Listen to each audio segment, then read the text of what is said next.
Welcome back everyone to the official YouTube channel of Yes Academy. I am Yogesh. As you know कि ਜਿਹੜੀ current lecture series ਚੱਲ ਰਹੀ ਹੈ ਆਪਾਂ soil mechanics ਨੂੰ dedicate ਕੀਤੀ ਸੀ। ਅੱਜ ਜੋ ਆਪਾਂ ਟੌਪਿਕ ਸ਼ੁਰੂ ਕਰਨਾ ਦੈਟ ਇਜ਼ ਸ਼ੀਅਰ ਸਟਰੈਂਥ। ਆਪਾਂ ਸ਼ੀਅਰ ਸਟਰੈਂਥ ਆਫ ਸੋਇਲ ਦੀ ਗੱਲ ਕਰਾਂਗੇ। ਜਿਹੜਾ ਅੱਜ ਦਾ ਟੌਪਿਕ ਹੋਊਗਾ ਇਹਦੇ ਵਿੱਚ ਆਪਾਂ ਸਿਰਫ ਤੇ ਸਿਰਫ ਸੋਇਲ ਦੀ ਸ਼ੀਅਰ ਬਾਰੇ ਗੱਲ ਕਰਾਂਗੇ। ਅਦਰ ਮਟੀਰੀਅਲਸ ਦੀ ਜਿਹੜੀ ਸ਼ੀਅਰ ਹੈ ਉਹਦੇ ਬਾਰੇ ਆਪਾਂ ਸੋਮ ਦੇ ਵਿੱਚ ਡਿਟੇਲ 'ਚ ਗੱਲ ਕਰਾਂਗੇ। ਤਾਂ ਸ਼ੀਅਰ ਸਟਰੈਂਥ ਸਮਝਣ ਤੋਂ ਪਹਿਲਾਂ ਆਪਾਂ ਇਹ ਦੇਖਦੇ ਹਾਂ ਵੀ ਸ਼ੀਅਰ ਦਾ ਕੀ ਮਤਲਬ ਹੁੰਦਾ ਹੈ। ਸਟਰੈਂਥ ਦਾ ਮਤਲਬ ਆਪਣੇ ਚੋਂ ਮੋਸਟਲੀ ਬੱਚਿਆਂ ਨੂੰ ਪਤਾ ਹੁੰਦਾ ਹੈ। ਸਟਰੈਂਥ ਕੀ ਹੁੰਦੀ ਹੈ? ਕੋਈ ਵੀ ਮਟੀਰੀਅਲ ਫੇਲ ਹੋਣ ਤੋਂ ਪਹਿਲਾਂ ਕਿੰਨਾ ਲੋਡ ਲੈ ਲੂਗਾ ਉਹਨੂੰ ਆਪਾਂ ਸਟਰੈਂਥ ਬੋਲਦੇ ਹੁੰਦੇ ਆ। ਸ਼ੀਅਰ ਕੀ ਹੋਊਗਾ? ਸਭ ਤੋਂ ਪਹਿਲਾਂ ਆਪਾਂ ਸਮਝਦੇ ਹਾਂ ਵੀ ਮਟੀਰੀਅਲ ਦੇ ਉੱਤੇ ਲੋਡ ਕਿਸ ਤਰੀਕੇ ਨਾਲ ਆ ਸਕਦੇ ਆ।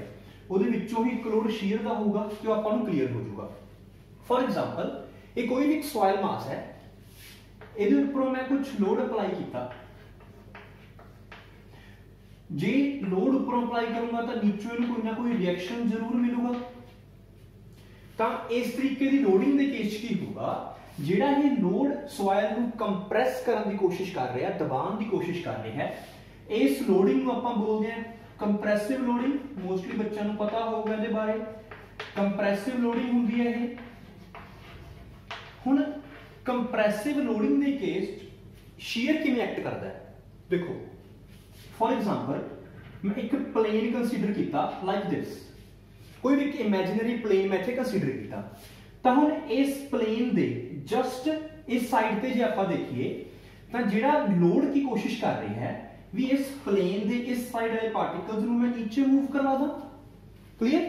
बट नीचे इहनूं थ्रस्ट मिल रहा है तो ये प्लेन नीचे नहीं जाना चाहता, तो प्लेन की कोशिश कर रहा है भी मैं नीचे ना जावां, तो प्लेन ऊपर नूं अपना रिएक्शन लगाऊगा। यानी कि हो की रहा है इस प्लेन दे एक साइड ते नीचे जाने की कोशिश हो रही है, एक साइड तो ऊपर जाने की कोशिश हो रही है। इस तरीके की लोडिंग नूं आपां बोलदे हैं शीयर। शीयर की हुंदा है?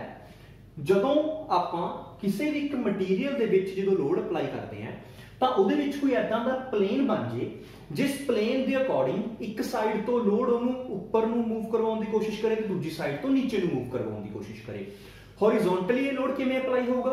फॉर एग्जांपल आ कोई भी प्लेन है, इस प्लेन से जे एक साइड वाली लोडिंग ओनू लेफ्ट वाल मूव करवा रही है, दूसरी साइड वाली लोडिंग ओनू राइट वाल मूव करवा रही है, तो ये भी किहड़ी लोडिंग होगी?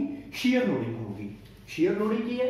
एक प्लेन जिस दे उत्ते जिहड़ा लोड अप्लाई हो रहा है ਉਹ प्लेन ਦੀਆਂ ਦੋਨੇ ਸਾਈਡਸ ਨੂੰ ਆਪੋਜ਼ਿਟ ਪਾਸੇ मूव ਕਰਵਾਉਣ ਦੀ ਕੋਸ਼ਿਸ਼ ਕਰ ਰਿਹਾ ਹੈ, ਤਾਂ ਉਸ ਲੋਡਿੰਗ ਨੂੰ ਆਪਾਂ ਕੀ ਬੋਲਦੇ ਹਾਂ? Shear loading. शीयर लोडिंग हर एक केस च एक्ट करती है। इन केस ऑफ सॉइल आप शीयर किवें देखते हैं? सॉइल दे विच मोस्टली जिहड़े लोड अप्लाई होंदे आ वो कंप्रेसिव लोड्स अप्लाई होंदे आ। सॉइल एक ब्रिटल मटीरियल होंदा है। ब्रिटल तो मतलब की होंदा है भी सॉइल फेल होने तो पहला कोई ज्यादा स्ट्रेन शो नहीं करती, ज्यादा डिफॉर्मेशन शो नहीं करती। तो हुण सॉइल जे एक ब्रिटल मटीरियल है ਤਾਂ ਸੋਇਲ ਉੱਤੇ ਮੋਸਟਲੀ ਜਿਹੜੇ ਲੋਡ ਅਪਲਾਈ ਹੁੰਦੇ ਆ ਉਹ ਕੰਪਰੈਸਿਵ ਲੋਡਸ ਅਪਲਾਈ ਹੁੰਦੇ ਆ। ਨੀਚੇ ਸੋਇਲ ਹੁੰਦੀ ਹੈ, ਉੱਪਰ ਕੋਈ ਬਿਲਡਿੰਗ ਹੁੰਦੀ ਹੈ, ਕੋਈ ਕੰਸਟਰਕਟਡ ਚੀਜ਼ ਹੁੰਦੀ ਹੈ, ਤਾਂ ਉਹਦੇ ਕਰਕੇ ਆਪਣੇ ਮਾਸ ਦੇ ਉੱਪਰ ਮੋਸਟਲੀ ਕੰਪਰੈਸਿਵ ਲੋਡਿੰਗ ਐਕਟ ਕਰਦੀ ਹੈ। ਜੇ ਇਹ ਸੋਇਲ ਮਾਸ ਉੱਪਰ ਕੰਪਰੈਸਿਵ ਲੋਡਿੰਗ ਐਕਟ ਕਰੇਗੀ ਤਾਂ ਜ਼ਰੂਰ ਉਹਦੇ ਵਿੱਚ ਸ਼ੀਅਰ ਵੀ ਆਏਗਾ। ਸੋਇਲ ਦੇ ਕੇਸ 'ਚ ਜਿਹੜੀ ਸ਼ੀਅਰ ਸਟਰੈਂਥ ਹੁੰਦੀ ਹੈ, ਸ਼ੀਅਰ ਸਟਰੈਂਥ ਮਤਲਬ ਸ਼ੀਅਰ ਨੂੰ ਹੈਂਡਲ ਕਰਨ ਦੀ ਜਿਹੜੀ ਉਹਦੀ ਕੈਪੈਸਿਟੀ ਹੁੰਦੀ ਹੈ वो बहुत घट होंदी है as compare to compressive strength. यानी कि सॉइल कंप्रेशन दे विच बहुत ज्यादा लोड ले लैंदी है एज कंपेयर टू शीयर नालों बहुत ज्यादा लोड ले लैंदी है। तो आप इहदे विच की कह सकते हैं भी जिहड़ी भी सॉइल दी मैं गल कर रहे हैं ਉਹਦੇ ਉੱਤੇ ਜੇ मैं कंप्रेसिव लोड अप्लाई करूंगा लाइक दिस ਤਾਂ ਉਹ कंप्रेशन ਦੇ ਵਿੱਚ फेल ਕਰਨ ਤੋਂ बहुत ਪਹਿਲਾਂ शीयर ਦੇ ਵਿੱਚ फेल कर दूगी। फिर तो रिपीट कर रहे हैं, सॉइल की शीयर स्ट्रेंथ बहुत घट होंदी है कंप्रेसिव स्ट्रेंथ नालों। मतलब जे सॉइल दे उत्ते मैं कंप्रेसिव लोड अप्लाई करूंगा तो वो कंप्रेशन दे विच क्रश होने तो पहला, कंप्रेशन च फेल होने तो बहुत पहला शीयर दे विच ही की कर जूगी? फेल कर जूगी। क्लियर? किस केस दे विच है? सॉइल दे केस च है। जे आपां बाकी मटीरियल्स की गल करांगे जिवें फॉर एग्जांपल स्टील हो गया, कास्ट आयरन हो गया, उहदे केस च ये चीज़ ट्रू नहीं होगी, वो अलग तो स्टडी होंगे। सॉइल के केस च शीयर स्ट्रेंथ दे विच सॉइल पहला फेल कर जूगी as compare to compressive strength नाल। ਤਾਂ ਹੀ ਆਪਾਂ ਸੋਇਲ ਦੇ ਵਿੱਚ ਜਦੋਂ ਵੀ ਗੱਲ ਕਰਦੇ ਹਾਂ ਸ਼ੀਅਰ ਸਟਰੈਂਥ ਦੀ ਗੱਲ ਕਰਾਂਗੇ, ਕੰਪਰੈਸਿਵ ਸਟਰੈਂਥ ਦੀ ਗੱਲ ਨਹੀਂ ਕਰਾਂਗੇ। ਕਲੀਅਰ? ਨੈਕਸਟ ਇਜ਼, ਹੁਣ ਇਹ ਕੋਈ ਵੀ ਇੱਕ ਮਾਸ ਹੈ ਸੋਇਲ ਦਾ, ਤਾਂ ਜਿਹੜਾ ਕੋਈ ਵੀ ਸੋਇਲ ਦਾ ਮਾਸ ਹੋਊਗਾ ਜਾਂ ਕਿਸੇ ਵੀ ਮਟੀਰੀਅਲ ਦਾ, ਜੇ ਮੈਂ ਇੱਕ ਸੈਂਪਲ ਲਵਾਂ ਉਹਦੇ ਵਿੱਚ ਇੱਕ ਮੋਲੀਕਿਊਲ ਨੂੰ ਵੱਡਾ ਕਰਕੇ ਦੇਖ ਰਿਹਾ, ਇਸ ਸੈਂਪਲ ਦਾ ਕੋਈ ਇੱਕ ਮੋਲੀਕਿਊਲ ਇੱਥੇ ਛੋਟਾ ਜਿਹਾ, ਇਹਨੂੰ ਮੈਂ ਇੱਥੇ ਵੱਡਾ ਕਰਕੇ ਦੇਖ ਰਿਹਾ, ਤਾਂ ਇਸ ਸੈਂਪਲ ਦੇ ਵਿੱਚ ਅਲੱਗ-ਅਲੱਗ ਥਾਵਾਂ ਤੋਂ ਅਲੱਗ-ਅਲੱਗ ਸਟ੍ਰੈਸਸ ਲੱਗ ਰਹੇ ਹੋਣਗੇ। ਕਲੀਅਰ? ਇਸੇ ਸੈਂਪਲ ਦੇ ਵਿੱਚ ਕੋਈ ਵੀ ਇੱਕ ਪਲੇਨ ਕਿਸੇ ਵੀ ਤਰ੍ਹਾਂ ਦਾ, ਇੱਥੇ ਮੈਂ ਹੌਰੀਜ਼ੌਂਟਲੀ ਡਰਾ ਕੀਤਾ, ਇਹ ਕਿਸੇ ਵੀ ਐਂਗਲ ਤੇ ਹੋ ਸਕਦਾ ਹੈ, ਵਰਟੀਕਲ ਹੋ ਸਕਦਾ ਹੈ, ਕਿਸੇ ਇੱਕ ਇੰਕਲੀਨੇਸ਼ਨ ਤੇ ਹੋ ਸਕਦਾ ਹੈ, ਕਿਸੇ ਵੀ ਤਰੀਕੇ ਦਾ ਪਲੇਨ ਹੋ ਸਕਦਾ ਹੈ। ਤਾਂ ਜੇ ਮੈਂ ਕੋਈ ਵੀ ਇਦਾਂ ਦਾ ਪਲੇਨ ਕੰਸੀਡਰ ਕਰਾਂ ਜਿਹਦੇ ਉੱਪਰ ਸ਼ੀਅਰ ਸਟ੍ਰੈਸ 0 ਹੋਵੇ, ਕਿਹੜਾ ਪਲੇਨ? ਜੇ ਕੋਈ ਇਹ ਪਲੇਨ ਹੈ ਜਿਹਦੇ ਉੱਪਰ ਸ਼ੀਅਰ ਸਟ੍ਰੈਸ 0 ਹੈ, ਤਾਂ ਉਸ ਪਲੇਨ ਨੂੰ ਆਪਾਂ ਨਾਮ ਦਿੰਦੇ ਆ ਪ੍ਰਿੰਸੀਪਲ ਪਲੇਨ। ਉਸ ਪਲੇਨ ਨੂੰ ਨਾਮ ਦੇਵਾਂਗੇ ਪ੍ਰਿੰਸੀਪਲ ਪਲੇਨ। ਦੈਟ ਪਲੇਨ, ਜਿਸ ਪਲੇਨ ਦੇ ਉੱਪਰ ਸ਼ੀਅਰ ਸਟ੍ਰੈਸਸ 0 ਹੁੰਦੇ ਆ, ਉਹਨੂੰ ਬੋਲਦੇ ਆ ਆਪਾਂ ਪ੍ਰਿੰਸੀਪਲ ਪਲੇਨ। ਹੁਣ ਜਿਹੜਾ ਆਪਾਂ ਇਹ ਪ੍ਰਿੰਸੀਪਲ ਪਲੇਨ ਦੀ ਗੱਲ ਕਰ ਰਹੇ ਹਾਂ, ਇਸ ਪ੍ਰਿੰਸੀਪਲ ਪਲੇਨ ਦੇ ਵਿੱਚ ਕੀ ਹੋਊਗਾ? ਸਟ੍ਰੈਸਸ ਜਿਹੜੇ ਐਕਟ ਕਰ ਰਹੇ ਹੋਣਗੇ, ਇੱਕ ਸਟ੍ਰੈਸ ਹੋਊਗਾ ਜਿਹੜਾ ਕਿ ਇਸ ਪਲੇਨ ਦੇ ਅਲੋਂਗ ਐਕਟ ਕਰੂਗਾ, ਇੱਕ ਸਟ੍ਰੈਸ ਕੀ ਹੋਊਗਾ ਜਿਹੜਾ ਇਸ ਪਲੇਨ ਦੇ ਪਰਪੈਂਡੀਕੂਲਰ ਐਕਟ ਕਰੂਗਾ। ਕਲੀਅਰ? ਇੱਕ ਪਲੇਨ ਦੇ ਵਿੱਚ ਦੋ ਸਟ੍ਰੈਸਸ ਹੋ ਸਕਦੇ ਹੁੰਦੇ, ਐਕਸ ਡਾਇਰੈਕਸ਼ਨ ਤੇ ਵਾਈ ਡਾਇਰੈਕਸ਼ਨ 'ਚ, ਤਾਂ ਦੋ ਸਟ੍ਰੈਸਸ ਐਕਟ ਕਰਨਗੇ। ਸਿਗਮਾ 1 ਇੱਕ ਸਟ੍ਰੈਸ ਨੂੰ ਆਪਾਂ ਨਾਮ ਦੇ ਦਿੰਦੇ ਹਾਂ ਸਿਗਮਾ 3। ਇਹ ਸਟੈਂਡਰਡ ਡਿਨੋਸ਼ਨਸ ਹੈ, ਸੋਮ ਦੇ ਵਿੱਚ ਆਪਾਂ ਇਹਨਾਂ ਬਾਰੇ ਡਿਟੇਲ 'ਚ ਪੜਾਂਗੇ। ਸਿਗਮਾ 1, ਜੇ ਸਿਗਮਾ 1 ਗ੍ਰੇਟਰ ਹੈ ਸਿਗਮਾ 3 ਨਾਲ, ਇਹ ਮੈਂ ਖੁਦ ਅਸਿਊਮ ਕਰ ਰਿਹਾ, ਤਾਂ ਸਿਗਮਾ 1 ਨੂੰ ਆਪਾਂ ਬੋਲਾਂਗੇ ਮੇਜਰ ਪ੍ਰਿੰਸੀਪਲ ਸਟ੍ਰੈਸ। ਸਿਗਮਾ 3 ਜੇ ਛੋਟਾ ਹੈ ਤਾਂ ਇਹਨੂੰ ਬੋਲਾਂਗੇ ਮਾਈਨਰ ਪ੍ਰਿੰਸੀਪਲ ਸਟ੍ਰੈਸ। ਆਪਾਂ ਇੱਕ ਸੋਇਲ ਮਾਸ ਲਿਆ, ਸੋਇਲ ਮਾਸ ਨੂੰ ਇੱਥੇ ਕੰਸੀਡਰ ਕੀਤਾ, ਇਹਦੇ ਵਿੱਚ ਆਪਾਂ ਸਟ੍ਰੈਸਸ ਲਏ, ਇੱਕ ਅਜਿਹਾ ਪਲੇਨ ਲਿਆ ਜਿਹਦੇ ਉੱਤੇ ਸ਼ੀਅਰ ਸਟ੍ਰੈਸਸ ਕੀ ਨੇ? 0 ਨੇ, ਕਿਸੇ ਵੀ ਇੰਕਲੀਨੇਸ਼ਨ ਤੇ ਹੋ ਸਕਦਾ ਹੈ ਇਹ ਪਲੇਨ। ਤਾਂ ਇਹਦੇ ਕੇਸ 'ਚ ਕੀ ਹੋਊਗਾ? ਸਿਗਮਾ 1 ਤੇ ਸਿਗਮਾ 3 ਦੋ ਸਟ੍ਰੈਸਸ ਐਕਟ ਕਰ ਰਹੇ, ਇੱਕ ਐਕਸ ਡਾਇਰੈਕਸ਼ਨ 'ਚ ਇੱਕ ਵਾਈ ਡਾਇਰੈਕਸ਼ਨ 'ਚ, ਜਾਂ ਇੱਕ ਉਸ ਪਲੇਨ ਦੇ ਅਲੋਂਗ ਤੇ ਇੱਕ ਉਸ ਪਲੇਨ ਦੇ ਵਰਟੀਕਲ। ਤਾਂ ਜੇ ਸਿਗਮਾ 1 ਵੱਡਾ ਹੋਊਗਾ ਤਾਂ ਉਹਨੂੰ ਆਪਾਂ ਮੇਜਰ ਪ੍ਰਿੰਸੀਪਲ ਸਟ੍ਰੈਸ ਬੋਲਾਂਗੇ, ਜੇ ਸਿਗਮਾ 3 ਜਿਹੜਾ ਛੋਟਾ ਹੋਊਗਾ ਉਹਨੂੰ ਬੋਲਾਂਗੇ ਮਾਈਨਰ ਪ੍ਰਿੰਸੀਪਲ ਸਟ੍ਰੈਸ। ਕਲੀਅਰ? ਇਹਦੇ ਬੇਸ ਤੇ ਆਪਾਂ ਅੱਗੇ ਚੀਜ਼ਾਂ ਪੜ੍ਹਦੇ ਹਾਂ। ਲੈਟ ਅਸ ਕੰਸੀਡਰ ਅ ਸੋਇਲ ਮਾਸ ਜਿਹਦੇ ਵਿੱਚ ਅਲੱਗ-ਅਲੱਗ ਸਟ੍ਰੈਸਸ ਐਕਟ ਕਰ ਰਹੇ ਨੇ। ਮੈਂ ਕੋਈ ਵੀ ਇੱਕ ਸੋਇਲ ਮਾਸ ਕੰਸੀਡਰ ਕੀਤਾ, ਸੋਇਲ ਮਾਸ ਦਾ ਕੋਈ ਵੀ ਇੱਕ ਪਲੇਨ ਨੂੰ ਆਪਾਂ ਪ੍ਰਿੰਸੀਪਲ ਪਲੇਨ ਮੰਨ ਲਿਆ, ਫਿਰ ਤੋਂ ਇਸ ਸਟ੍ਰੈਸ ਨੂੰ ਆਪਾਂ ਸਿਗਮਾ 1 ਮੰਨ ਲਿਆ, ਇਸ ਸਟ੍ਰੈਸ ਨੂੰ ਆਪਾਂ ਸਿਗਮਾ 3 ਮੰਨ ਲਿਆ। ਹੁਣ ਇਨ ਦਿਸ ਕੇਸ ਸਿਗਮਾ 1 ਟੈਂਸਾਈਲ ਹੈ, ਸਿਗਮਾ 3 ਵੀ ਕੀ ਹੈਗਾ? ਟੈਂਸਾਈਲ ਹੈ। ਇਨ ਕੇਸ ਆਫ ਸੋਇਲ, ਜੇ ਆਪਾਂ ਸੋਇਲ ਦੀ ਗੱਲ ਕਰੀਏ, ਸੋਇਲ ਦੇ ਉੱਤੇ ਮੋਸਟਲੀ ਕੰਪਰੈਸਿਵ ਲੋਡਿੰਗ ਹੁੰਦੀ ਹੈ, ਸੋਇਲ ਦੀ ਕੰਪਰੈਸਿਵ ਸਟਰੈਂਥ ਜ਼ਿਆਦਾ ਹੁੰਦੀ ਹੈ ਟੈਂਸਾਈਲ ਸਟਰੈਂਥ ਨਾਲੋਂ।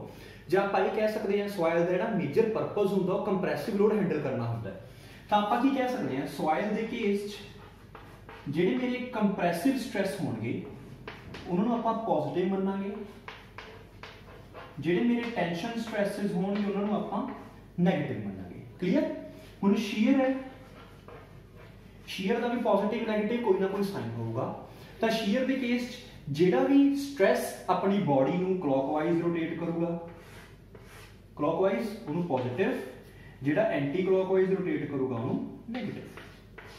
ਕਲੀਅਰ? ਇਹ ਆਪਣੀ ਜਨਰਲ ਨੋਟੇਸ਼ਨਸ ਹੋਣਗੀਆਂ। ਹੁਣ ਮੋਸਟਲੀ ਸਟੂਡੈਂਟਸ ਨੇ ਮੋਹਰ ਸਰਕਲ ਦਾ ਨਾਮ ਸੁਣਿਆ ਹੁੰਦਾ। ਮੋਹਰ ਸਰਕਲ ਜੇ ਆਪਾਂ ਇਸ ਤੋਂ ਬਣਾਉਣਾ ਹੋਵੇ ਤਾਂ ਕਿਵੇਂ ਬਣਦਾ? ਥੋੜਾ ਜਿਹਾ ਬੇਸਿਕ ਦੇਖਦੇ ਹਾਂ ਮੋਹਰ ਸਰਕਲ ਦਾ। ਮੋਹਰ ਸਰਕਲ ਐਕਚੁਅਲੀ 'ਚ ਡਰਾ ਕਿਸ ਤਰੀਕੇ ਨਾਲ ਹੁੰਦਾ ਹੈ? ਮੋਹਰ ਸਰਕਲ ਦੇ ਵਿੱਚ ਜਿਹੜਾ ਆਪਣਾ ਐਕਸ ਐਕਸਿਸ ਹੁੰਦਾ, ਹੌਰੀਜ਼ੌਂਟਲ ਐਕਸਿਸ ਹੁੰਦਾ, ਹੌਰੀਜ਼ੌਂਟਲ ਐਕਸਿਸ ਦੇ ਉੱਤੇ ਆਪਾਂ ਰੱਖਦੇ ਹਾਂ ਡਾਇਰੈਕਟ ਸਟ੍ਰੈਸਸ, ਜਾਂ ਜਿਹਨੂੰ ਆਪਾਂ ਨਾਰਮਲ ਸਟ੍ਰੈਸਸ ਕਹਿ ਰਹੇ ਹਾਂ। ਨਾਰਮਲ ਸਟ੍ਰੈਸਸ ਨੂੰ ਆਪਾਂ ਸਿਗਮਾ ਲਿਖਿਆ, ਤਾਂ ਮੈਂ ਇੱਥੇ ਸਿਗਮਾ ਲਿਖ ਲਿਆ, ਦੈਟ ਇਜ਼ ਨਾਰਮਲ ਸਟ੍ਰੈਸ। ਜਿਹੜਾ ਆਪਣਾ y ਐਕਸਿਸ ਹੈ, y ਐਕਸਿਸ ਦੇ ਉੱਪਰ ਆਪਾਂ ਸ਼ੀਅਰ ਸਟ੍ਰੈਸਸ ਰੱਖਦੇ ਹਾਂ, ਦੈਟ ਇਜ਼ ਟਾਊ। ਇਸ ਸਿੰਬਲ ਨੂੰ ਆਪਾਂ ਟਾਊ ਬੋਲਦੇ ਹਾਂ। ਸ਼ੀਅਰ ਸਟ੍ਰੈਸਸ ਨੂੰ ਹਮੇਸ਼ਾ ਆਪਾਂ ਟਾਊ ਨਾਲ ਹੀ ਡਿਨੋਟ ਕਰਾਂਗੇ। ਕਲੀਅਰ? ਨਾਰਮਲ ਸਟ੍ਰੈਸਸ ਤੇ ਸ਼ੀਅਰ ਸਟ੍ਰੈਸਸ, ਇਹਨਾਂ ਦੇ ਵਿੱਚ ਆਪਾਂ ਜਿਹੜੀਆਂ ਡਿਨੋਸ਼ਨਸ ਹੋਣਗੀਆਂ ਉਹਨਾਂ ਨੂੰ ਕਿਸ ਤਰੀਕੇ ਨਾਲ ਸੋਇਲ ਦੇ ਕੇਸ ਲਈ ਇੰਡੀਕੇਟ ਕਰਾਂਗੇ। ਹੁਣ ਜੇਕਰ ਮੈਂ ਇਸ ਕੇਸ ਦਾ ਇੱਕ ਮੋਹਰ ਸਰਕਲ ਬਣਾਉਣਾ ਹੋਵੇ ਤਾਂ ਇਹਦਾ ਸਿਗਮਾ 1 ਪ੍ਰਿੰਸੀਪਲ ਸਟ੍ਰੈਸ ਹੈ ਮੇਜਰ, ਸਿਗਮਾ 3 ਮਾਈਨਰ ਹੈ। ਤਾਂ ਪਹਿਲਾਂ ਮੈਂ ਇੱਥੇ ਡਰਾ ਕਰਦਾ लेट सिग्मा 1 कोई इस पॉइंट पे आ गया, लेट सिग्मा 3 कोई इस पॉइंट पे आ गया। इस पॉइंट ਨੂੰ ਇਹਨਾਂ ਦੇ ਵਿੱਚ ਵਾਲੇ ਡਿਸਟੈਂਸ ਨੂੰ ਜੇ ਆਪਾਂ ਡਾਇਆ ਮੰਨੀਏ ਤਾਂ ਆ ਇੱਕ ਸੈਂਟਰ ਪੁਆਇੰਟ ਬਣ ਕੇ ਇੱਕ ਸਰਕਲ ਡਰਾ ਕਰ ਲਓ like this circle. This circle is known as ਮੋਹਰ ਸਰਕਲ। ਮੋਹਰ ਸਰਕਲ ਤੋਂ ਕਿਵੇਂ ਡਰਾ ਕੀਤਾ, ਜਿਹੜੇ ਜੇ ਆਪਣੇ ਪ੍ਰਿੰਸੀਪਲ ਸਟ੍ਰੈਸਸ ਸੀ, ਠੀਕ, ਪ੍ਰਿੰਸੀਪਲ ਸਟ੍ਰੈਸਸ ਦੇ ਉੱਤੇ ਕੀ ਹੁੰਦਾ ਹੈ, ਕੋਈ ਸ਼ੀਅਰ ਐਕਟ ਨਹੀਂ ਕਰਦਾ, ਯਾਨੀ ਕਿ ਟਾਓ ਵਾਲਾ ਕੋਆਰਡੀਨੇਟ 0 ਹੋਊਗਾ ਇਸ ਪਲੇਨ ਦੇ ਉੱਪਰ, ਤਾਂ ਸਿਗਮਾ 1 ਇਸ ਪੁਆਇੰਟ ਤੇ ਸਿਗਮਾ 3 ਇਸ ਪੁਆਇੰਟ ਤੇ ਦੋਨੇ ਪੁਆਇੰਟਸ ਨੂੰ ਜੁਆਇਨ ਕਰਦਾ ਇੱਕ ਸਰਕਲ ਡਰਾ ਕੀਤਾ। ਇਸ ਸਰਕਲ ਨੂੰ ਆਪਾਂ ਬੋਲਦੇ ਹਾਂ ਮੋਹਰ ਸਰਕਲ। ਮੋਹਰ ਸਰਕਲ। ਹੁਣ ਮੋਹਰ ਸਰਕਲ ਦੇ ਵਿੱਚ ਮੈਕਸਿਮਮ ਸ਼ੀਅਰ ਕਿੱਥੇ ਆ ਰਿਹਾ ਹੈ, ਇਸ ਪੁਆਇੰਟ ਉੱਤੇ ਮੈਨੂੰ ਕੀ ਮਿਲ ਰਿਹਾ ਹੈ, ਟਾਓ ਮੈਕਸ ਮਿਲ ਰਿਹਾ ਹੈ। ਇੰਨਾ ਸਟਰੈਂਥ ਵੱਧ ਤੋਂ ਵੱਧ ਆ ਰਹੀ ਹੈ ਸੋਇਲ ਦੇ ਉੱਪਰ ਤਾਂ ਇਹ ਮੈਕਸਿਮਮ ਸ਼ੀਅਰ ਸਟ੍ਰੈਸ ਹੋਊਗਾ। ਇਹਦੇ ਵਿੱਚੋਂ ਹੀ ਬਾਕੀ ਹੋਰ ਬਹੁਤ ਸਾਰੇ ਪਲੇਨ ਹੋਣਗੇ ਜਿਨ੍ਹਾਂ ਪਲੇਨਸ ਦੇ ਉੱਤੇ ਮੇਰਾ ਹੌਰੀਜ਼ੌਂਟਲ ਸਟ੍ਰੈਸ ਯਾਨੀ ਕਿ ਨਾਰਮਲ ਸਟ੍ਰੈਸ ਵੀ ਐਕਟ ਕਰੂਗਾ ਤੇ ਵਰਟੀਕਲ ਯਾਨੀ ਕਿ ਸ਼ੀਅਰ ਸਟ੍ਰੈਸ ਵੀ ਐਕਟ ਕਰੂਗਾ। ਦੋਨੇ ਸਟ੍ਰੈਸ ਐਕਟ ਕਰ ਰਹੇ ਹੋਣਗੇ ਬਾਕੀ ਸਾਰੇ ਪਲੇਨਸ ਦੇ ਉੱਪਰ। ਇੱਕ ਆਹ ਵਾਲਾ ਪਲੇਨ ਹੈ, ਇਹ ਵਾਲੇ ਪਲੇਨ ਦੇ ਉੱਤੇ ਸ਼ੀਅਰ ਦੀ ਵੈਲਿਊ ਕਿੰਨੀ ਹੈ, 0। ਇਸ ਪਲੇਨ ਦੇ ਉੱਤੇ ਸ਼ੀਅਰ ਦੀ ਵੈਲਿਊ ਕਿੰਨੀ ਹੈ, ਮੈਕਸਿਮਮ। ਜਿਸ ਪਲੇਨ ਦੇ ਉੱਤੇ ਸ਼ੀਅਰ ਦੀ ਵੈਲਿਊ ਮੈਕਸਿਮਮ ਹੈ, ਇਸ ਤਰੀਕੇ ਦਾ ਪਲੇਨ ਹੈ, ਕਲੀਅਰ। ਤਾਂ ਇਸ ਪਲੇਨ ਦੇ ਵਿੱਚ ਜੇ ਮੈਂ ਮੋਹਰ ਸਰਕਲ ਨੂੰ ਕੰਸੀਡਰ ਕਰਾਂ ਤਾਂ ਇਹਨਾਂ ਦੋਨੇ ਪਲੇਨਸ ਦੇ ਵਿੱਚ ਐਂਗਲ ਕਿੰਨਾ ਹੈ, 90 ਡਿਗਰੀ ਇਨ ਮੋਹਰ ਸਰਕਲ। ਤਾਂ ਮੋਹਰ ਸਰਕਲ ਦੀ ਇੱਕ ਪ੍ਰਾਪਰਟੀ ਹੁੰਦੀ ਹੈ ਵੀ ਜਿੰਨਾ ਐਂਗਲ ਮੋਹਰ ਸਰਕਲ ਦੇ ਵਿੱਚ ਬਣ ਰਿਹਾ ਹੈ ਕੋਈ ਵੀ ਦੋ ਪਲੇਨਸ ਦੇ ਵਿੱਚ, ਐਕਚੁਅਲ ਕੰਡੀਸ਼ਨ ਦੇ ਵਿੱਚ ਐਂਗਲ ਉਸ ਤੋਂ ਹਾਫ ਹੋਊਗਾ। ਜਿਵੇਂ ਇਸ ਕੇਸ ਦੇ ਵਿੱਚ ਇਹਨਾਂ ਦੋ ਪਲੇਨਸ ਦੇ ਵਿੱਚ ਐਂਗਲ ਕਿੰਨਾ ਬਣ ਰਿਹਾ, 90 ਡਿਗਰੀ। ਤਾਂ ਐਕਚੁਅਲ ਕੇਸ ਦੇ ਵਿੱਚ ਇਹਨਾਂ ਦੋ ਪਲੇਨਸ ਦੇ ਵਿੱਚ ਐਂਗਲ ਕਿੰਨਾ ਹੋਊਗਾ, 45 ਡਿਗਰੀ। ਐਕਚੁਅਲ ਦੇ ਵਿੱਚ ਇਹਨਾਂ ਦੋਨੇ ਪਲੇਨਸ ਐਂਗਲ ਕਿੰਨਾ ਹੋਊਗਾ, 45 ਡਿਗਰੀ। ਕਲੀਅਰ। ਯਾਨੀ ਕਿ ਜਿੱਥੇ ਮੈਕਸਿਮਮ ਸ਼ੀਅਰ ਐਕਟ ਕਰੂਗਾ ਉਹ ਵਾਲਾ ਪਲੇਨ ਮੈਕਸਿਮਮ ਪ੍ਰਿੰਸੀਪਲ ਸਟ੍ਰੈਸ ਵਾਲੇ ਪਲੇਨ ਤੋਂ ਕਿੰਨੇ ਐਂਗਲ ਤੇ ਹੋਊਗਾ, 45 ਡਿਗਰੀ ਤੇ। ਮੂਵਰ ਸਰਕਲ 'ਚ ਆਪਾਂ ਕਿੰਨੇ ਦੀ ਇੰਡੀਕੇਟ ਕਰਾਂਗੇ, 90 ਡਿਗਰੀ ਦੇ ਉੱਪਰ। ਕਲੀਅਰ। ਤਾਂ ਹੁਣ ਆਪਾਂ ਮੂਵ ਕਰਦੇ ਹਾਂ ਐਕਚੁਅਲ 'ਚ ਸੋਇਲ ਦੇ ਉੱਪਰ। In case of soil shear strength is mainly due to two factors। soil ਦੇ ਕੇਸ ਜਿਹੜੀ shear strength ਹੁੰਦੀ ਹੈ ਮੇਨਲੀ ਦੋ ਫੈਕਟਰਸ ਕਰਕੇ ਹੁੰਦੀ ਹੈ। ਇੱਕ ਤਾਂ ਆਪਾਂ ਨਾਮ ਦਿੰਦੇ ਆ ਕੋਹੈਜ਼ਨ, ਦੂਸਰੇ ਨੂੰ ਆਪਾਂ ਨਾਮ ਦਿੰਦੇ ਆ ਫ੍ਰਿਕਸ਼ਨ। ਕੋਹੈਜ਼ਨ ਦਾ ਮਤਲਬ ਹੁੰਦਾ ਹੈ ਅਟਰੈਕਸ਼ਨ। ਕੋਈ ਵੀ ਦੋ ਪਾਰਟੀਕਲਸ ਦੇ ਵਿੱਚ ਜਿਹੜੀਆਂ ਅਟਰੈਕਟਿਵ ਫੋਰਸਸ ਹੋਣਗੀਆਂ ਉਹਨਾਂ ਨੂੰ ਆਪਾਂ ਬੋਲਾਂਗੇ ਕੋਹੈਜ਼ਨ। ਤਾਂ ਕੋਹੈਜ਼ਨ ਕੀ ਹੋਇਆ, ਅਟਰੈਕਸ਼ਨ। फ्रिक्शन तो आप समझते हैं, फ्रिक्शन तो मतलब होता है रेजिस्टेंस टू मोशन। तो कोहेजन की होगा, सॉइल दी shear स्ट्रेंथ का वो पार्ट जिहड़ा कि पार्टिकल्स दी आपसी अट्रैक्शन करके, कोई भी दो पार्टिकल्स आपस च अट्रैक्ट करते होंगे, अट्रैक्टिव फोर्सेस होंदियां ने, पहला आपां पढ़िया सी। तां जिहड़ी उहदे करके shear स्ट्रेंथ होगी उहनूं बोलांगे आपां cohesion. In case of soil total shear strength का जिहड़ा पार्ट कोहेजन करके होगा उहनूं आपां C नाल डिनोट करांगे, C नाल कोहेजन। फ्रिक्शन की होगी, कोई भी दो मॉलिक्यूल्स जो आप कंप्रेसिव लोड पावांगे तो मॉलिक्यूल्स सैटल होने के लिए, मॉलिक्यूल्स थोड़ा जा जगह देने के लिए, कंप्रेस होने के लिए तो सैटल करनगे। एक पार्टिकल दूजे पार्टिकल के उत्तों मूव करूंगा। फॉर एग्जांपल इस तरीके नाल मैं पार्टिकल्स रखे हुए हैं, जो मैं लोड अप्लाई करूंगा तो ये पार्टिकल्स किस तरीके नाल हो जाएंगे, ये पार्टिकल्स कुछ इस तरीके नाल हो जाएंगे, एक दूजे दी वॉइड्स दे विच जगह ले लैणगे। तां इन्हां पार्टिकल्स नूं इन्हां वॉइड्स दे विच मूव होने लई मूव करना पऊगा, फ्रिक्शन दिखानी पऊगी एक दूजे के उपर दी। तो जो एक पार्टिकल दूजे पार्टिकल के उपर दी शिफ्ट होके वॉइड च जाना चाहूगा तो उहदे नाल नीचे वाले पार्टिकल्स इहनूं रेजिस्टेंस प्रोवाइड करनगे।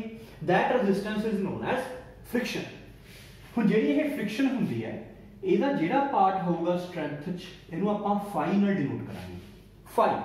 फाई की है, shear स्ट्रेंथ का वो पार्ट जिहड़ा कि मॉलिक्यूल्स दी फ्रिक्शन करके है। ਹੁਣ ਜਿਹੜੀ ਇਹ ਮੋਲੀਕਿਊਲਸ ਦੀ ਫ੍ਰਿਕਸ਼ਨ ਹੁੰਦੀ ਹੈ ਉਹ ਵੀ ਬੇਸਿਕਲੀ ਦੋ ਰੀਜ਼ਨਸ ਕਰਕੇ ਹੁੰਦੀ ਹੈ। ਦੋ ਰੀਜ਼ਨਸ ਕਰਕੇ ਕਿਹੜੇ-ਕਿਹੜੇ, ਇੱਕ ਤਾਂ ਜਿਹੜੀ ਇੰਟਰਮੋਲੀਕਿਊਲਰ ਸਲਾਈਡ ਨੂੰ ਰੈਜ਼ਿਸਟ ਕਰ ਰਹੇ ਨੇ ਯਾਨੀ ਕਿ ਇੰਟਰ ਮੋਲੀਕਿਊਲਰ फ्रिक्शन होगी, एक तो जिहड़ी कि सिंपल फ्रिक्शन है, मॉलिक्यूल्स एक दूजे के उपर दी मोशन नूं नहीं होण दे रहे। दूसरा पार्ट ਇਹਦਾ ਕਿਹਦੇ ਕਰਕੇ ਹੋਊਗਾ? The second part will be because of interlocking. Interlocking तो की मतलब है, ਹੁਣ ਆਪਾਂ ਨੂੰ ਪਤਾ ਹੈ ਵੀ ਸੋਇਲ ਦੇ ਜਿਹੜੇ ਕੁਝ ਪਾਰਟੀਕਲਸ ਹੁੰਦੇ ਨੇ ਉਹ ਐਂਗੂਲਰ ਹੁੰਦੇ ਨੇ, ਤਾਂ ਜੇ ਐਂਗੂਲਰ ਪਾਰਟੀਕਲਸ ਹੋਣਗੇ ਇੱਕ ਦੂਜੇ ਦੇ ਵਿੱਚ ਇਸ ਤਰੀਕੇ ਨਾਲ ਗ੍ਰਿਪ ਬਣਾ ਲੈਣਗੇ, ਤਾਂ ਇਸ ਗ੍ਰਿਪ ਕਰਕੇ ਵੀ ਸੋਇਲ ਦੀ ਸਟਰੈਂਥ ਇਨਕਰੀਜ਼ ਹੋ ਜੂਗੀ। That part of shear strength is known by interlocking। ਹੁਣ ਸੋਇਲ ਦੀ ਜਿਹੜੀ ਇਹਨਾਂ ਦੋਨਾਂ ਕਰਕੇ ਸਟਰੈਂਥ ਹੋਊਗੀ ਉਹਨੂੰ ਆਪਾਂ ਫਾਈ ਨਾਲ ਡਿਨੋਟ ਕਰਾਂਗੇ। ਕਲੀਅਰ? ਹੁਣ ਜੇ ਮੈਂ ਇਸੇ ਸਟਰਕਚਰ ਨੂੰ ਹੁਣ ਅਲੱਗ-ਅਲੱਗ ਸਾਇੰਟਿਸਟ ਦੇ ਅਕੋਰਡਿੰਗ ਪੜਾਂ ਤਾਂ ਸਭ ਤੋਂ ਪਹਿਲਾਂ ਆਏ ਕੂਲਮ। ਕੂਲਮ ਨੇ ਕੀ ਕਿਹਾ? ਕੂਲਮ ਨੇ ਸੋਇਲ ਦੀ ਸਟਰੈਂਥ ਲਈ ਇੱਕ ਇਕੁਏਸ਼ਨ ਦਿੱਤੀ, ਸਟਰੈਂਥ ਨੂੰ ਨੋਟ ਕਰਦੇ ਆਪਾਂ ਟਾਊ ਨਾਲ। ਉਹਨਾਂ ਨੇ ਇੱਕ ਇਕੁਏਸ਼ਨ ਦਿੱਤੀ that is C plus sigma tan phi। Sigma ਕੀ ਸੀ ਇੱਥੇ? Total normal stress. ਤੁਹਾਡੇ ਧਿਆਨ ਚ ਹੋਊਗਾ ਟੋਟਲ ਸਟ੍ਰੈਸ ਕਿਹੜਾ ਹੁੰਦਾ, ਆਪਾਂ ਪਹਿਲਾਂ ਪੜਿਆ ਸੀਗਾ ਟੋਟਲ ਐਂਡ ਇਫੈਕਟਿਵ ਸਟ੍ਰੈਸ। ਤਾਂ ਇਹ ਹੋ ਗਿਆ ਟੋਟਲ ਨਾਰਮਲ ਸਟ੍ਰੈਸ। ਸੀ ਇਹੀ ਜਿਹੜਾ ਆਪਾਂ ਇੱਧਰ ਕੋਹੈਜ਼ਨ ਪੜਿਆ, ਤੇ ਫਾਈ ਕੀ ਸੀਗਾ? ਫਾਈ ਨੂੰ ਨਾਮ ਦਿੱਤਾ ਉਹਨਾਂ ਨੇ angle of friction. Angle of friction तो की मतलब है पार्टिकल्स दी फ्रिक्शन ਜਿਹੜੇ ਦੋਨੇ ਕਨਸਟੀਟਿਊਟਸ ਹੋਣਗੇ ਉਹ ਜਿਹੜਾ ਐਂਗਲ ਦੇਣਗੇ फ्रिक्शन ਵਾਲਾ ਉਹਨੂੰ ਕੀ ਬੋਲਾਂਗੇ ਆਪਾਂ ਫਾਈ। ਫਾਈ ਨੂੰ ਆਪਾਂ ਐਂਗਲ ਦੇ ਨਾਲ ਡਿਨੋਟ ਕਰਦੇ ਹਾਂ, ਤਾਂ ਟਾਓ c + ਸਿਗਮਾ tan phi। ਜਿੰਨੀ ਸੋਇਲ ਦੀ ਮੋਲੀਕੂਲਰ ਅਟਰੈਕਸ਼ਨ ਜ਼ਿਆਦਾ ਹੋਊਗੀ ਉਨਾ c ਜ਼ਿਆਦਾ ਹੋਊਗਾ, ਜਿੰਨੀ ਪਾਰਟੀਕਲਸ ਦੇ ਵਿੱਚ फ्रिक्शन ਜ਼ਿਆਦਾ ਹੋਊਗੀ ਉਨਾ phi ਜ਼ਿਆਦਾ ਹੋਊਗਾ। ਕਲੀਅਰ? ਇਸੇ ਨੂੰ ਹੀ ਬਾਅਦ ਚ ਮੋਹਰ ਨੇ ਆਪਣੇ ਸਰਕਲ ਨਾਲ ਡਿਨੋਟ ਕੀਤਾ। ਕਿਸ ਤਰੀਕੇ ਨਾਲ? ਦੇਖੋ ਮੋਹਰ ਨੇ ਇਹਨੂੰ ਕਿਵੇਂ, ਮੋਹਰ ਸਰਕਲ ਨਾਲ ਆਪਾਂ ਕਿਵੇਂ ਜਸਟੀਫਾਈ ਕਰ ਸਕਦੇ ਹਾਂ। ਹੁਣ ਜੇ ਮੈਂ ਇੱਥੋਂ ਧਿਆਨ ਨਾਲ ਦੇਖਾਂ, ਜਿਵੇਂ ਜਿਵੇਂ ਮੇਰਾ ਟੋਟਲ ਨਾਰਮਲ ਸਟ੍ਰੈਸ ਵੱਧਦਾ ਚਲਾ ਜਾ ਰਿਹਾ ਸੋਇਲ ਮਾਸ ਦੇ ਉੱਪਰ, ਉਵੇਂ ਉਵੇਂ ਸ਼ੀਅਰ ਸਟਰੈਂਥ ਵੱਧਦੀ ਚਲੀ ਜਾ ਰਹੀ ਹੈ। ਸਿਮਿਲਰਲੀ ਜਿਵੇਂ ਜਿਵੇਂ C ਵੱਧ ਰਿਹਾ ਉਵੇਂ ਵੀ ਸ਼ੀਅਰ ਸਟਰੈਂਥ ਵੱਧ ਰਹੀ ਹੈ, ਜਿਵੇਂ ਫਾਈ ਵੱਧ ਰਿਹਾ ਹੈ ਉਹਦੇ ਨਾਲ ਵੀ ਸ਼ੀਅਰ ਸਟਰੈਂਥ ਵੱਧ ਰਹੀ ਹੈ। ਤਾਂ ਇਹਨਾਂ ਨੇ ਕੀ ਕੀਤਾ, ਅਲੱਗ-ਅਲੱਗ ਨਾਰਮਲ ਸਟ੍ਰੈਸਿਸ ਵਾਸਤੇ ਮੋਹਰ ਸਰਕਲ ਡਰਾ ਕਰਕੇ ਦੇਖੇ। ਇੱਧਰਲੇ ਪਾਸੇ ਆਪਾਂ ਨਾਰਮਲ ਸਟ੍ਰੈਸ ਰੱਖਦੇ, ਇੱਧਰਲੇ ਪਾਸੇ ਸ਼ੀਅਰ ਰੱਖਦੇ ਹਾਂ। ਅਲੱਗ-ਅਲੱਗ ਨਾਰਮਲ ਤੇ ਸ਼ੀਅਰ ਸਟ੍ਰੈਸਿਸ ਦੇ ਲਈ ਸਰਕਲਸ ਡਰਾ ਕਰਕੇ ਦੇਖੇ। ਪਹਿਲਾਂ ਮੈਂ ਇੱਕ ਸਟ੍ਰੈਸ ਲੈ ਲਿਆ, ਆਹ ਦੋ ਸਟ੍ਰੈਸਿਸ ਲਏ, ਇਹਨਾਂ ਦੇ ਵਿੱਚ ਇੱਕ ਸਰਕਲ ਬਣਾਇਆ, ਕੁਝ ਇਸ ਤਰੀਕੇ ਨਾਲ ਬਣ ਗਿਆ। ਫਿਰ ਮੈਂ ਦੋ ਸਟ੍ਰੈਸਿਸ ਲੈ ਲਈ, ਕੋਈ ਆਹ ਵਾਲਾ ਪੁਆਇੰਟ, ਇੱਕ ਆਹ ਵਾਲਾ ਪੁਆਇੰਟ, ਇਹਨਾਂ ਦੇ ਵਿੱਚ ਫਿਰ ਮੈਂ ਸਰਕਲ ਬਣਾਇਆ, ਕੁਝ ਇਸ ਤਰੀਕੇ ਨਾਲ ਬਣ ਗਿਆ। ਫਿਰ ਮੈਂ ਇੱਕ ਇੱਥੇ ਪੁਆਇੰਟ ਲਿਆ, ਇੱਕ ਆਹ ਪੁਆਇੰਟ ਲੈ ਲਿਆ, ਇਹਨਾਂ ਦੇ ਵਿੱਚ ਸਰਕਲ ਬਣਾਇਆ, ਕੁਝ ਇਸ ਤਰੀਕੇ ਨਾਲ ਸਰਕਲਸ ਬਣਦੇ ਚਲੇ ਗਏ। ਫਿਰ ਇੱਕ ਟੈਂਜੈਂਸ਼ੀਅਲ ਲਾਈਨ ਡਰਾ ਕੀਤੀ ਜਿਹੜੀ ਕਿ ਇਹਨਾਂ ਸਾਰੇ ਪੁਆਇੰਟਸ ਦੇ ਨਾਲ ਜਸਟ ਟੈਂਜੈਂਟ ਹੋ ਕੇ ਆਪਣੇ y ਐਕਸਿਸ ਨੂੰ ਟੱਚ ਕਰ ਰਹੀ ਹੋਵੇ। ਇੱਕ ਲਾਈਨ ਬਣਾਈ ਲਾਈਕ ਦਿਸ ਜਿਹੜੀ ਕਿ ਇਹਨਾਂ ਸਾਰੇ ਸਰਕਲਸ ਦੇ ਪੁਆਇੰਟਸ ਨੂੰ ਟੱਚ ਕਰਕੇ ਜਾ ਰਹੀ ਹੋਵੇ।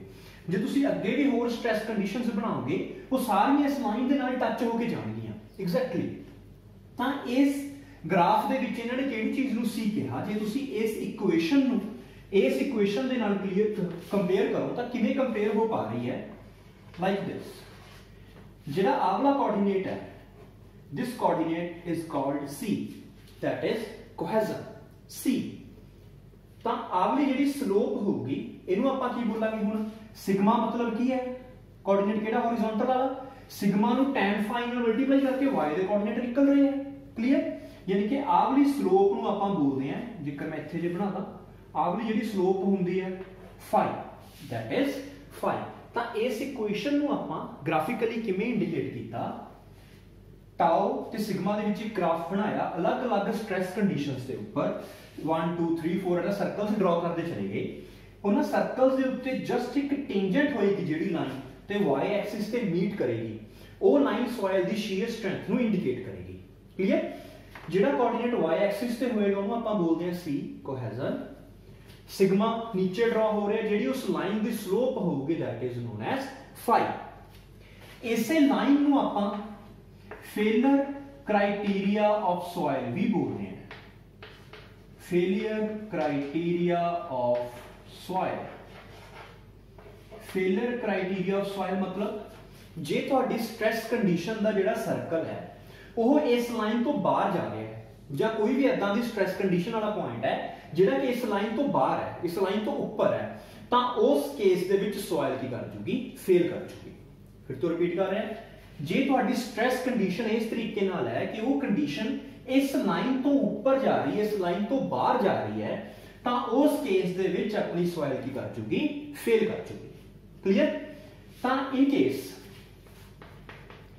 जे मैं अलग अलग केसेस बनावा, जे C 0 होए ते फाई दी अपने कोले कोई भी वैल्यू होए, फाई दी कोई वैल्यू है, फाई C 0 है, फाई दी वैल्यू कोई भी की हैगी, फाई है, तो उस केस च सॉइल नूं आपां बोलदे हैं कोहेजन लेस सॉइल। इहदे विच कोहेजन है नहीं, तो इस सॉइल नूं की बोले आपां कोहेजन लेस सॉइल।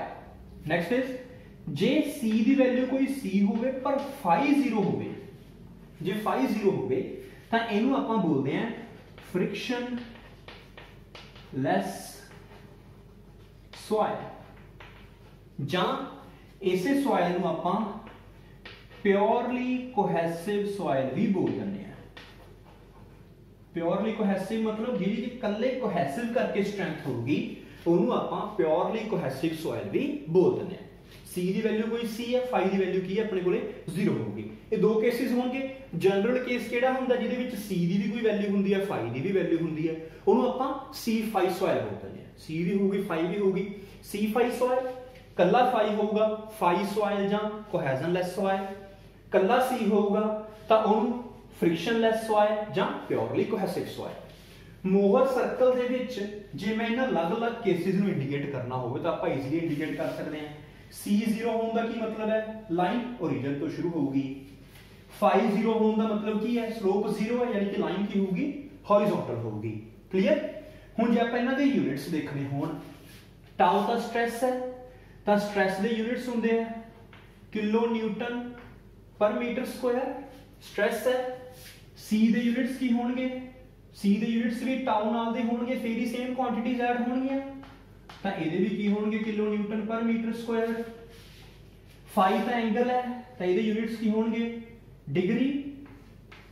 सिग्मा भी की है, स्ट्रेस है, ਇਹਦੇ ਯੂਨਿਟਸ ਵੀ ਕੀ ਹੋਣਗੇ? किलो न्यूटन पर मीटर स्क्वायर। यूनिट्स का ध्यान रखना है। जिन्नी शीयर स्ट्रेंथ ज्यादा होगी उन्नी ही मेरी सॉइल ज्यादा लोड हैंडल कर पाऊगी। पर एक गल का ध्यान देना है, टाउ डायरेक्टली प्रोपोर्शनल के है सिग्मा दे। क्लियर? ये किने कहा सी? कूलम ने। इस तो बाद जिवें जिवें इन्होंने अलग-अलग केस स्टडी करने शुरू किए, इन्होंने पता लग गया भी इस थां दे उपर सिग्मा की थां ते सिग्मा बार ज्यादा एप्रोप्रिएट है। यानी कि टोटल नॉर्मल स्ट्रेस की थां ते इत्थे जे इफेक्टिव स्ट्रेस आउंदा तां अपने कोले शीयर स्ट्रेंथ दी वैल्यूज ज्यादा एक्यूरेट निकलदियां ने। तां इन्हां ने कूलम थ्योरी नूं अपडेट कीता। अपडेट किवें कीता? इन्हां ने लिखा tau is equal to C dash plus sigma bar tan phi dash. C ਤੇ C डैश कोई खास फर्क नहीं हैगा। फर्क की है? C ਉਹ ਵਾਲਾ ਕੋਹੈਜ਼ਨ ਹੈ ਜਦੋਂ ਆਪਾਂ ਇੱਥੇ ਟੋਟਲ ਸਟ੍ਰੈਸ ਪੁੱਟ ਕੀਤਾ ਹੈ। C ਡੈਸ਼ ਉਹ ਵਾਲਾ ਕੋਹੈਜ਼ਨ ਹੈ ਜਦੋਂ ਆਪਾਂ ਇੱਥੇ ਇਫੈਕਟਿਵ ਸਟ੍ਰੈਸ ਪੁੱਟ ਕੀਤਾ ਹੈ। ਇਹਨਾਂ ਦਾ ਕੀ ਕਹਿਣਾ ਸੀ ਵੀ ਸੋਇਲ ਦੇ ਵਿੱਚ ਜਦੋਂ ਟੋਟਲ ਸਟ੍ਰੈਸ ਅਪਲਾਈ ਹੁੰਦਾ ਹੈ ਤਾਂ ਉਹ ਟੋਟਲ ਸਟ੍ਰੈਸ ਦਾ ਕੁਝ ਪਾਰਟ ਤਾਂ ਵਾਟਰ ਹੈਂਡਲ ਕਰ ਲੈਂਦਾ ਹੈ। ਜਿਹੜਾ ਪਾਰਟ ਵਾਟਰ ਹੈਂਡਲ ਕਰ ਲੈਂਦਾ ਹੈ ਉਹਨੇ ਸੋਇਲ ਨੂੰ ਤਾਂ ਕੰਪੈਕਟ ਨਹੀਂ ਕਰਨਾ, ਸੋਇਲ ਦੇ ਉੱਤੇ ਕੋਈ ਸਟ੍ਰੈਸਿਸ ਅਪਲਾਈ ਨਹੀਂ ਕਰਨੇ। ਤਾਂ ਫਿਰ ਉਸ ਸਟ੍ਰੈਸ ਨੂੰ ਆਪਾਂ ਇਕੁਏਸ਼ਨ 'ਚ ਕੰਸੀਡਰ ਕਿਉਂ ਕਰੀਏ? ਤਾਂ ਜਦੋਂ ਇਹਨਾਂ ਨੇ ਇੱਥੇ ਸਿਗਮਾ ਬਾਰ ਪੁੱਟ ਕੀਤਾ, ਇਫੈਕਟਿਵ ਸਟ੍ਰੈਸ ਪੁੱਟ ਕੀਤਾ, ਤਾਂ ਉਹ ਇਕੁਏਸ਼ਨ ਜ਼ਿਆਦਾ ਐਕੂਰੇਟ ਰਿਜ਼ਲਟਸ ਦੇ ਰਹੀ ਸੀ। ਤਾਂ ਮੋਸਟਲੀ ਆਪਾਂ ਕੂਲਮ ਦੀ ਅਪਡੇਟਡ ਇਕੁਏਸ਼ਨ ਹੀ ਯੂਜ਼ ਕਰਦੇ ਹਾਂ।